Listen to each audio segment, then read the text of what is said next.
It's the Group B semifinals, and another Take It Off buzzer gets hit. Let's talk The Masked Singer.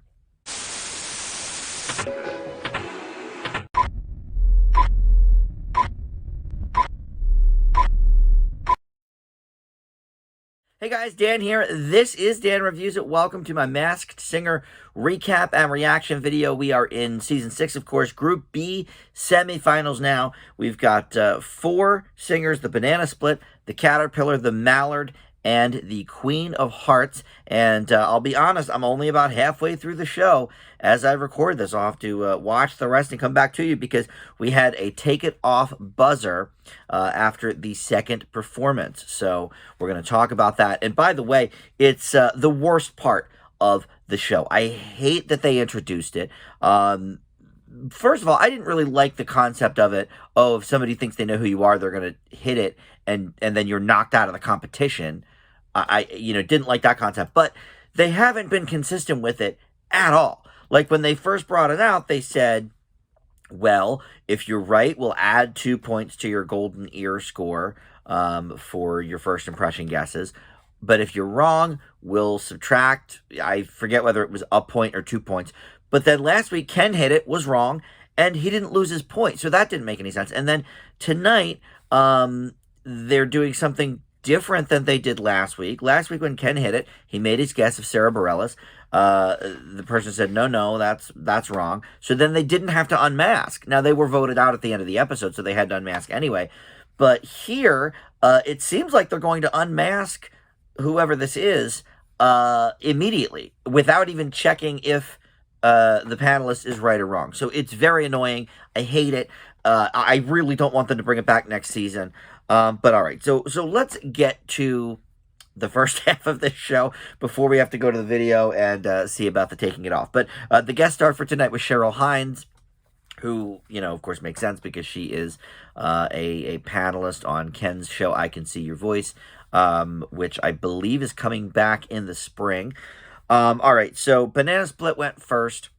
And again, just like last week, the clue packages don't really give us too much these days. They're just sort of talking about their experience on the show at this point. Then they sing their song. And then the post-song clue is a trophy case. And we see what award they may have won. So Banana Split says they're trying to throw the panel off. One of us tried to be a pop star and it didn't take. So that's what the Banana said about really the split. And then they sort of joke, oh, I didn't, who said I was talking about you? But they definitely were. Song was Poker Face by Lady Gaga. And the Banana played the drums for this one. Usually we were seeing him play the piano, but this time on drums. All right. And for their trophy case, favorite hottie was illuminated in like a big light up mirror. And they said they've won many awards, but this one means the most to them. And then the split started twerking. It was a lot of fun. Guesses from the panel: Jessie J and Ed Sheeran, Leona Lewis and Ryan Tedder. Leona Lewis gets guessed every single season, probably since back in the first season, at least since the second or third. I mean, she's guessed constantly. What they need to bring back, instead of the stupid take it off buzzer, they need to bring back the $50 guess jar for all of the regular guesses that we hear every single season, because Leona Lewis is one of them, but she's friends with Ryan Tedder, so okay. And then we had a guess from Nicole of Emily Blunt and John Krasinski. Emily, of course, can sing. She did Mary Poppins and Into the Woods.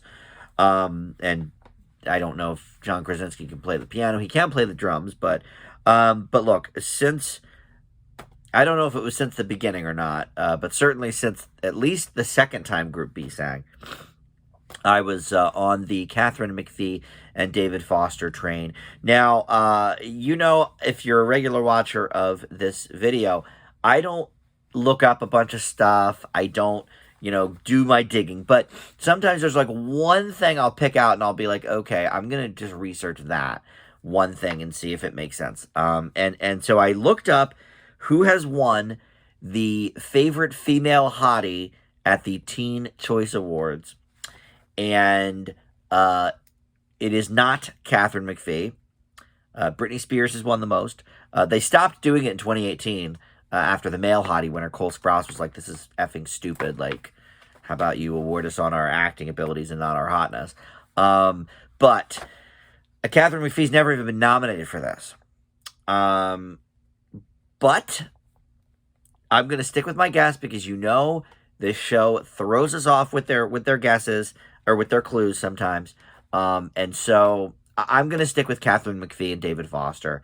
I can't correlate the favorite hottie thing, and it doesn't necessarily mean it was a Teen Choice Award, but when I saw a favorite hottie, that's what I think of, the Teen Choice Awards. So I'm going to stick with it, even though I don't quite know what that award means. Hopefully they'll tell us. All right, Caterpillar was next. He said he's never done anything like this, which sort of threw the panel off because they had been thinking all along this was a boy bander. He said his motto is fake it till you make it. The song he's going to sing comes from where I grew up and reminds me of my brother and sister. And then he did Garth Brooks' Friends in Low Places, one of the classics. And then he said, we saw in his trophy case the Bible quiz state champion. So this is somebody who is, probably a Southern or Midwestern boy. And he said he's also won VMAs or a VMA, but this is the one that means the most to him, his Bible quiz. All right, so again, this is throwing me off from who I thought it was, but the guesses from the panel, Florida Georgia Line, Jim Parsons, and then Jenny hit that take it off buzzer and said it's Jake Gyllenhaal. First, she was thinking maybe it was one of the Wilson brothers, Owen or Jake Wilson. Owen or Luke Wilson. And then she settled on Jake Gyllenhaal when she hit the buzzer. Now, I was informed by one of our commenters last week, I believe it was Nyan, that the whole Ken buzzer thing last week was basically, put on by the producers. They told him to hit it. And it doesn't surprise me because everything in this show anymore is so orchestrated. Ever since the big Tyrese lie, where all his clues were just big fat lies, anything goes really on this show, which is getting more and more annoying, to be honest. But look, at first I didn't know who this was. I don't even remember who I guessed, but after that first week, you guys in the comments convinced me this is probably Bobby Berk from Queer Eye. I was completely unfamiliar with this person. I didn't watch any of the new Queer Eye. I'm a fan of the old version, but a lot of the clues matched up. He was adopted, and he's certainly not used to doing something like this because he's more, with the advice, with the fashion advice. But he keeps coming out and saying how much he likes Robin's jackets and stuff like that. So I think Bobby Berk or one of the Queer Eye guys is a good guess. But have they won a VMA? I don't know. The Video Music Awards now, because MTV doesn't play music, is I just sound like angry old man today, but I'm just it's just so annoying anymore. But they have all of these different awards now that have nothing to do with music and more to do with social media, social justice, that kind of thing. So I can see Queer Eye winning some sort of award for, I don't know, fashion icons or something. So that I think, was said to kind of throw us off anyway. But they're going to do the take it off.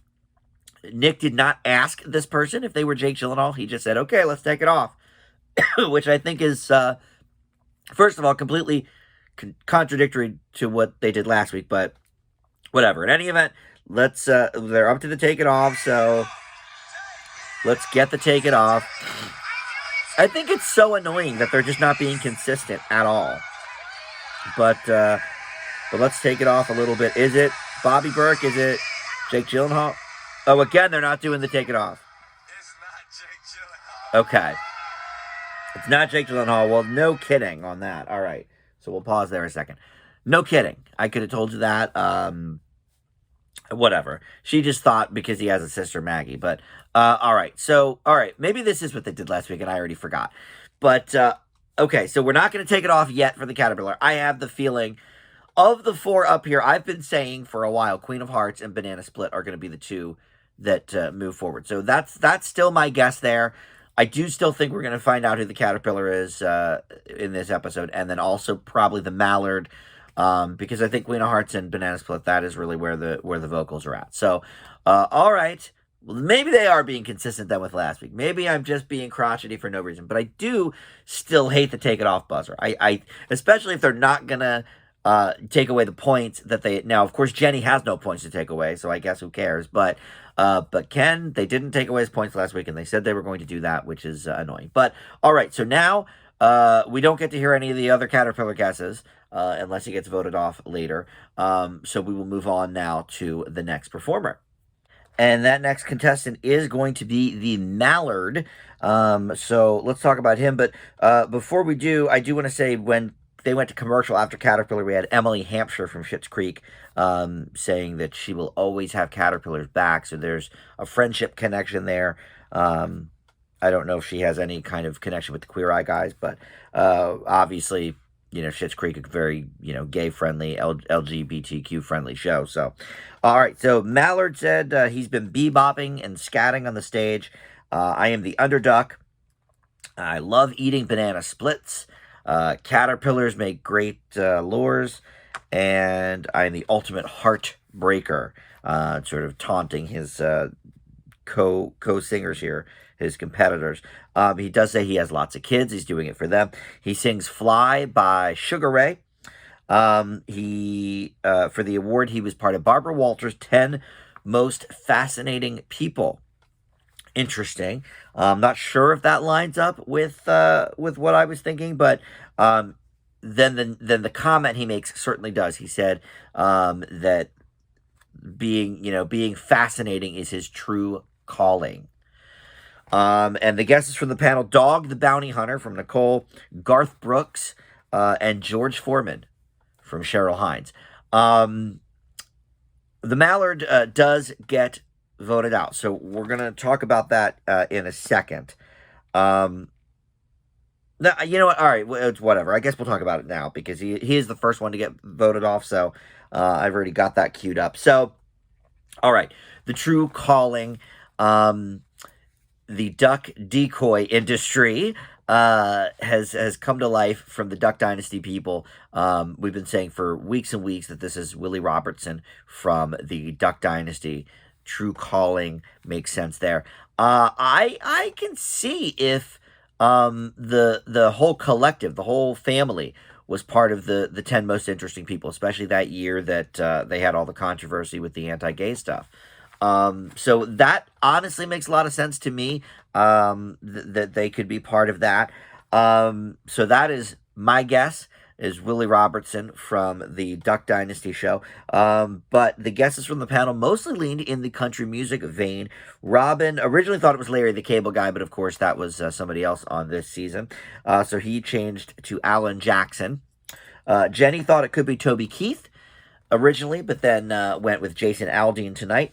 Nicole thought it could be Dierks Bentley originally. These are not bad guesses. And switched to Dog the Bounty Hunter. Ken thought it might be Billy Ray Cyrus originally and is sticking with that because of the Famous Family vibes. And then Cheryl sticking with her very odd guess of George Foreman. But, look, she hasn't watched the rest of the season, so I get it. Yeah, I mean, the first week we heard the Mallard sing, I thought it was also a country singer. I couldn't even narrow it down. I did name one. I think I said Chris Stapleton. Which, look, I don't hate that first impression guess. It's not right, but I'm not ashamed of it, like I am some of my guesses. But I'm pretty sure this is Willie Robertson, so let's watch him take it off here. And he'll surprise everybody because nobody was even close. I mean, Dog the Bounty Hunter, I guess, is kind of close. Yeah. Willie Robertson, TV personality, businessman, and author, it says. All right. People are losing their minds in the audience here about this. Oh, yeah, okay. I almost didn't recognize him in this getup, but yes, then they showed a picture of him in the camouflage and stuff. And so that makes sense. Duck Dynasty. All right, so they'll give us some of the clues here in a second. Let's pause that. But, all right, so I knew that one. Willie Robertson, yeah. All right, well, let's move on here to the Queen of Hearts, because I seriously doubt she's going to be eliminated, but let's hear about her anyway. So she said she changed the song last time at the last minute to one that she hardly knew. What did she sing last time? Was it Maggie Rogers or something? I forget what she even sang. Oh, River by Bishop Briggs. God, she's so talented, this gal. She said the song she's going to do tonight reminds her of the best and worst time of her life. The worst because a dream was ending that she never thought would. And then the best is that she came out stronger on the other side. And she sang She's Got You by Patsy Cline, which is, I guess, a breakup song. And the dream ending, obviously, was her marriage. Her award, the Blockbuster Entertainment Award. She said when she got this, she felt like a real leading lady. Well, okay. So, all right. The guesses from the panel. Kristen Chenoweth, Kelly Clarkson, which was such a bad guess from Ken. Someone from the audience literally stood up and told her to sit down. I thought that was funny. And then Sia. Here's what's weird about two of those three guesses. Blockbuster Entertainment Award. Well, Blockbuster Entertainment, first of all, is no longer really in existence. I mean, they have the one Blockbuster in Bend, Oregon, but they've sort of bought the rights to that name. It's not really owned, they're Blockbuster as a company, whatever. But the point is, they haven't had the Blockbuster Entertainment Awards for easily 12 years, I'm going to say. Probably more than that. But, Sia is more contemporary than that. So she would not have won a Blockbuster Entertainment Award. Kristen Chenoweth, maybe, I guess. But did they give it for people on the stage? I think it was really for movies and television and music. And I think that's what this lady won it for, her music. Jewel is the correct answer here. I've been saying this since week one. The very first time Queen of Hearts sang, I knew it was Jewel. This is, this is the hill I will die on this season. I know this is Jewel. And, the Grammy nominations of our panel. 84 Grammy nominations and 27 wins. I don't know if she has a Grammy, but I know she was nominated for Best New Artist back in the day. Also, she was nominated for either Song or Record of the Year for, I think, Who Will Save Your Soul. Personally, I prefer Foolish Games, but that's neither here nor there. But this is Jewel, so there you go. All right, but with that in mind, we have one more elimination, so I'm going to figure out who that is, who the panel guesses are, and then we'll go from there. Oh, and I'll have, any other information about the Mallard that we didn't go over. So let's figure that out. So Caterpillar is the other one eliminated. I totally called that. I mean, Queen of Hearts is way too strong. I think she could win the whole thing. And then Banana Split, obviously very strong as well. So, all right. Well, in terms of the Mallard, the clues that we hadn't talked about previously, or that we didn't know what they meant. The Abe Lincoln clue was a clue to all the Duck Dynasty people's beards. And then the boot in the one clue package was a clue to the shape of Louisiana, the state that they're all from. So, all right, well, those clues didn't quite do it for me anyway, so that didn't matter. But moving on to the Caterpillar, who was eliminated. Nicole's original guess was Chris Brown, which is insane, but she's switched it to Tyler from Florida Georgia Line. Ken thought originally it could be Aaron Carter, which actually, for that first week, was not a bad guess. And he has switched it to Dan Levy because of the Emily Hampshire friend clue. I think that's way too on the nose. They're not going to make it that obvious. And also, Dan Levy is on a rocket ride, to the A-list here. I mean, his star just keeps getting brighter and brighter and brighter every year. No offense to the Masked Singer, but people typically do shows like this and Dancing with the Stars and other things when they're sort of, on the decline. So it's definitely not Dan Levy. Jenny thought it could be Brian Luttrell originally, and then has switched to Owen Wilson. Again, someone kind of hot right now with Loki and stuff. But I don't think enough of the clues match up on that anyway. And then Robin, sticking with the boy band vibe, Howie D, although he wanted to write AJ McLean originally, but forgot and switched, got his Howie's confused. But he said AJ McLean for his final guess. And then Cheryl Hines sticking with Jim Parsons there from The Big Bang Theory, which, to be honest, actually isn't a bad guess. I mean, And Dan Levy, at least we're in the right realm here because, Queer Eye, Bobby Berk, it's a gay person. Jim Parsons is gay, Dan Levy is gay. So, all right, those two guesses at least have that vibe going on. But let's see. Here's the thing. I won't recognize Bobby Berk, so I'm going to have to wait for Nick to tell me because I don't really know who he is. So let's see here. They're come on, just tell me already. Yeah, here it comes. All right, let's see what they're going to say. Oh, it is Bobby Berk. Okay, I actually do recognize this dude. Okay, I know who this is. Bobby Berk. Yeah. Okay. He must have been on some other show. Or maybe he was being interviewed. I watch Conan all the time. He might have been on Conan. I do recognize him now that I see his face. Oh, yeah, okay. The basketball and Caterpillars package is a clue to Bobby's initials. BB, one of you had said that in the comments way back when. He does have a really good voice. And let's see what other clues they're going to give us here. The eye patch is a clue to his show, Queer Eye. Okay, that makes sense too then. I didn't think of that. All right, so she thought he was Chris Brown. All right, I actually do know who that is. I don't know where I've seen him before. Yeah, like I said, maybe on a talk show or something, but I do recognize him. I never knew his name. So, all right, it was Bobby Berk. There you go. So I wasn't right on either of these with my first impression, but I got it right with that. So there's only, 4 people left, 2 in Group A and 2 in Group B. So I guess we're going to have some big showdown next week. Next week could be the finale. Well, of course, next week's Thanksgiving. They might not even have it on next week. I'm not sure. Or they may do like a best of the season or something. I'm not sure if Thanksgiving week they will have one. So if they do, obviously, I'll be here with you. But if not, we'll have to wait another week. But there's only 4 left, 2 from Group A, 2 from Group B. I'm going to say it right now that I believe Queen of Hearts is probably going to win the whole thing. And I think that Group A winner will be, I'm going to say the Skunk. I think it's going to be the Skunk versus the Queen of Hearts in the final. That's my guess on that. So thank you for watching. We'll see everybody next time. Bye.